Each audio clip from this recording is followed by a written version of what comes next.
Nice and loud and clear, and whenever you're ready, action! Hi, I'm Cesar, and I'm going to be talking to you guys about my initial ideas for my film. Just click on that. Just click it, brilliant, thank you. Okay, first off, my production name I've come up with. You may ask why. So first things first, it's a very fine wine. When we talk about wine, we talk about classy, more relaxing, chill style. It's all about the idea of escapism. So with this production name, I bring about films that I bring about. Like people who come to watch my film, they need to be able to relax. They need to be able to have a good time. Like drunk people, they enjoy themselves. Everyone's having fun. Like whoa, big energy, right? It's kind of that idea. Okay. Genre and overall mood of the film. What's the film about? So basically, I'm going to be focusing on romance comedy genre. It's going to be really positive, and there's not going to be much of those really sad emo films that I may have acted in last year. Really, typing on the keyboard. No, we're not going to do that. This time it's going to be full of cinematic shots. Great energy. Everyone's gonna love it. Researching my target audiences in my film, niche on nature. I'm planning to have my film be niche and niche. I just want us high school kids to be able to relate to it, and really, it's all for all ages, all genders. Just everyone. To be honest, it's gonna be friendly to everyone. But however, if preferred, I would like educated audiences because that way they can relate more to what the message of the film can actually be. It's like, for example, like if my message here that I want to represent in the film is being able to accept, people might just think like, oh yeah, maybe we just be able to accept everyone. But then when it comes to bigger issues like in beauty products that we see last time, race, right? Ethnicity, gender, everything, the social barriers, and with this film, I'm trying to break that down. So it's kind of going against the ideologies of the institutes that have been cultivated before in people.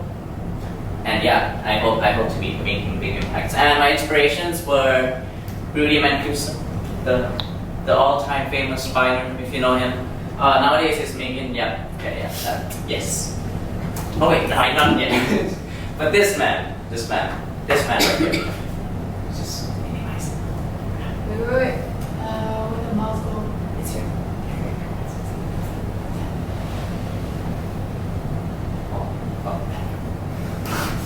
Thank you. Yeah, and nowadays he's making short musicals that narrate a story with and without dialogue, and he really emphasizes on the use of mise-en-scène. So acting, blocking, the way the characters show the facial expressions and the hand gestures. And yeah, it highlights the shine of the protagonist because the camera shots, we're always following the protagonist in his short film or musical. He doesn't really have any dialogue in the more recent ones, but the music kind of tells you the story along the way. It sets the tone, it shows you clearly whether it be sad or happy. And that's what really inspired me about that. Next, for both Zombieland and Deadpool, what really inspired me was the way they broke the fourth wall whilst narrating the story. So they narrate the action that they're doing, but then at the same time, it's kind of engaging the audience even further. Like, come here, we're gonna take you into our world of film. It's kind of like you getting in there, being with them. You feel like that when you're watching these kind of movies.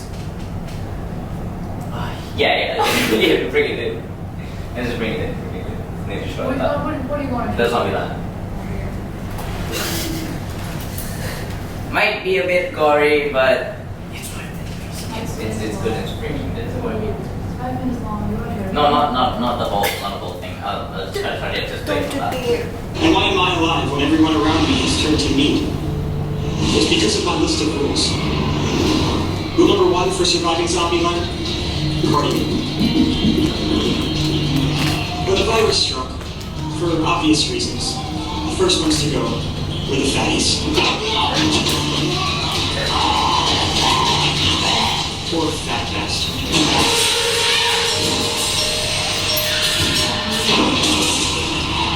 gotta get a gun and learn how to use it. Which leads me to my second rule, the double tap. In those moments when you're not sure the undead are really dead, don't get all stingy with your bullets. I mean, one more clean shot to the head. Okay, yeah. Before you know. Yeah. Just move that. Yeah, it's right there. Yeah. See? Alright. Not yet. Just try. Cool. So you guys kind of get the idea, right? It's kind of like letting you know the rules of the movie, but at the same time, they're trying to make you believe that you're in there with them. That's why they tell you the rules, like, oh, if you're supposed to be in a situation where an apocalypse is an outburst, you are supposed to do this kind of stuff to survive. Cool. And yeah, that's the message of my film, is being able to accept, as I was saying. So ethnicity, lifestyle, race, gender, like, not everyone's going to be like you. You know what I mean? Like, you're gonna learn more about the person, and eventually you're gonna have to be able to accept them. Well, romantic wise, if we're talking love, we're talking emotions, we're talking commitment. Yeah. Next, primary research analysis, tea spilling. We only have 4 responses, unfortunately. But it was quite good. It was quite like an even balance of respondents, because 2 people were at the age of 16 and 2 were at the age of 17. 2 of them were female and 2 of them were male. Great. Actually great. Okay. So first question. What aspect of comedy genre movies do you like / dislike? For instance, the cringe, the jokes, or the awkward silent moments? Okay, first of all, before I get started with any of these, I'm just going to, talk about some of the answers and what I agree and what I would take back to develop on my film. Well, everything, but yeah. Yeah, cool. When the joke is not funny or taken too far. Just like slapstick comedy, like. By that, I think what the person meant is, when you're trying to go in, well, in films, when you see the main character going, it's kind of awkward, right? Yeah, I get that. With humor, like cliches. Okay, next question. What aspect of romance genre movies do you like? It's like, for instance, speeches, cute, yeah. What really strikes to me most is that these are kind of like really related to each other. So it's kind of like bad boy, good girl, loser. So basically, all of this is talking about a guy getting a girl. That's what you always see in romance comedies. It's like, oh, the guy's gonna be working hard, he's gonna get the girl. Happy life, live happily ever after. Which is not necessarily a bad thing, but hey, I do take it into mind because that's what I may have to develop on, right? Because nowadays everything's changing. Women can become role models. Like they can be strong. They can go gay. Yeah, cool.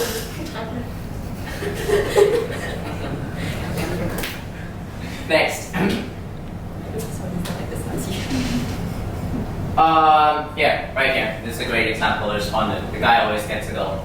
Sorry, I didn't mean to scratch this screen. What would you say?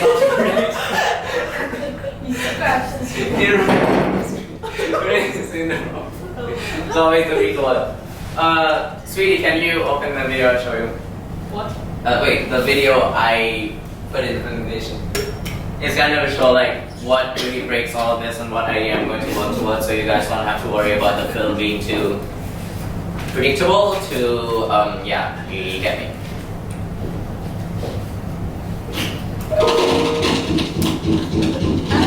Gonna make a big screen. Big screen. Sorry, Still move it back, redo it. Rewind. Need the tension.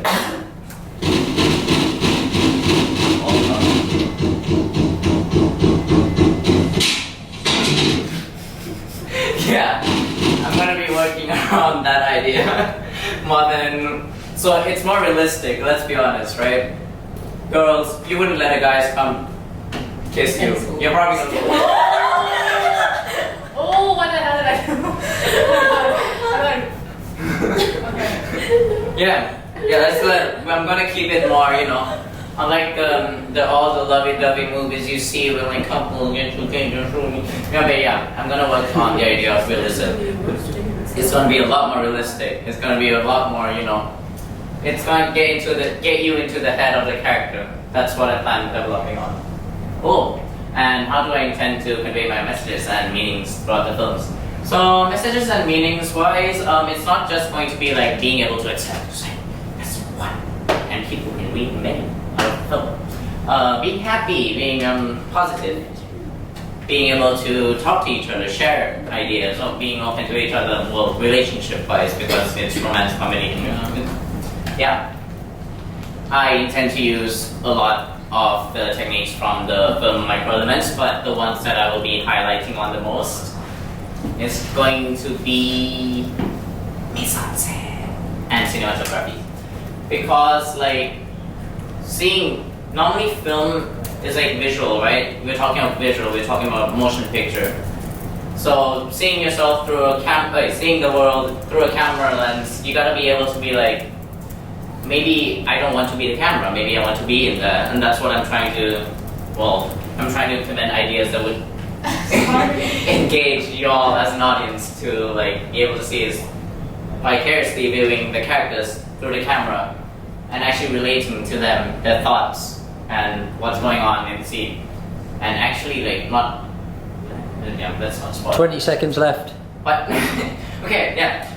Similarly, lighting, anti-lighting, low-key lighting, yeah, everything else, you know, just make it more dramatic and cool. You have it's on. Any questions? Questions? Yes, Thomas. So what is the plot? Question. The plot I'm still developing, but at the moment I'm planning on focusing on the male protagonist and the female protagonist, as in like split screen, like morning routine into school or like into a park or into other places, right? And then having like the narrator narrate the thought process of what's going on while they're actually like waking up. You think like, oh, okay, I gotta set up the alarm. Oh, okay, I have to do that. I have to go for this. I have to go for that. Yeah, it's kind of like storytelling of one person, of two people starting at different start points and meeting at some point. Right? Yeah, that's good. Okay. Any other questions? Me? Me or what? Go. Or Ply? Oh, sweet. Whoever it was. Sweetie. Oh, Nene, go on. Okay. How are we going to make it like comedic? Comedic wise, I would go with the narrative. How do you sound it? Yeah. So, yeah. Like what inspiration would you draw? Because like comedy is like something that's like really hard. It's really hard to achieve. Yeah, I get. The main one that I hope to pull up from is, you know, Deadpool. He has this weird sixth sense of humor, and he kind of break the fourth wall, narrating it to the audience, which we surprisingly relate to it very well. Well, we don't, but like we do laugh about it. You know, it's like, oh, that's yeah.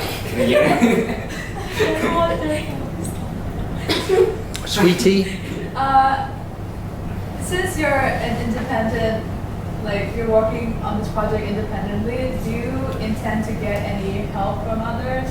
I do intend to get help from others, although I plan on making it independently. Well, that's probably going to be only about 70%,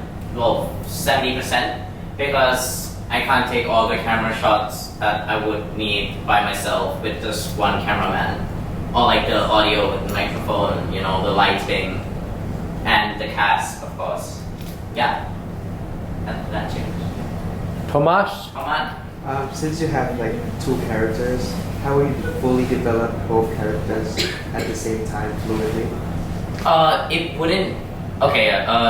Good question. Can you ask that again? Since you have like two characters, how you like fully develop both characters fluidly through the narrative? I'll do it through the use of editing. Part of it will be split screen, and focus for, like, let's say the film is going to be a maximum of 5 minutes. So for the first 2 minutes, I'm going to split into 1 minute each, and by each of the 1 minute, I'm going to be introducing the characters, establishing them in the frame by that time, if possible. And then the rest would just be the storyline and storytelling and the narrative. Very good. Round of applause. Okay, next up.